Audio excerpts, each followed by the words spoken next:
We need the CCPA to remind us that our dreams of a decent egalitarian society are reasonable, indeed that with a little work they are practical. And I love that practicality, that protection of the dream of the possible, and we all thank you for that. And it is hard to be the CCPA surrounded by this sea of right-wing think tanks. And I was reminded of the task of being a little left-wing policy institute, the uphill battle. When I was reading a piece in the New York Times a couple months ago, which I immediately emailed to Seth, it was a profile of a think tank in the United States, in Michigan, called the McCaw Center. I hadn't heard of it, and I don't think any of you have heard of it, and that's because the McCaw Center is a sort of meta think tank. It is a free market think tank that trains free market think tanks. So you go there, and its own members compare it to a fast food franchise.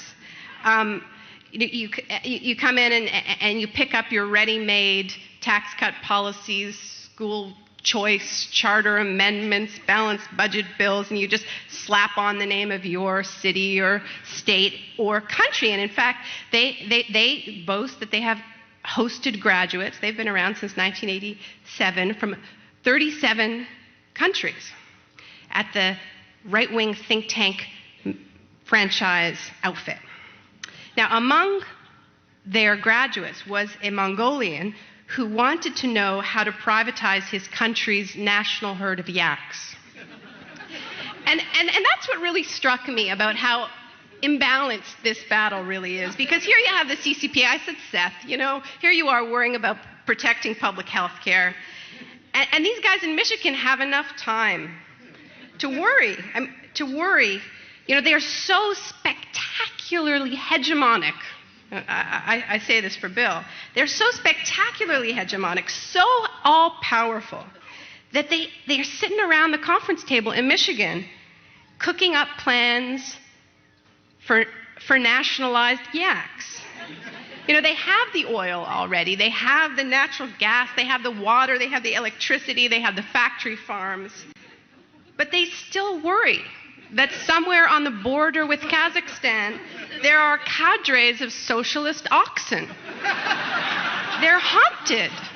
They are haunted by the specter of Keynesian bovine.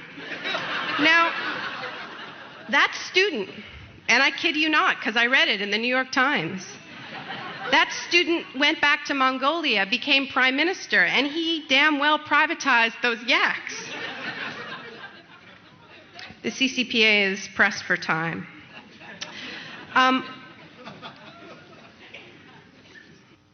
The disaster zones become a sort of fast-forward version of the culture that we have right now.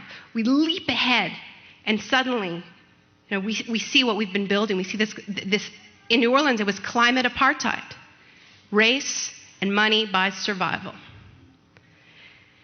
And when I was in Baghdad, researching the Reconstruction, the so-called Reconstruction, I had that same feeling when I was around the Green Zone. Now, you've all heard about the Green Zone.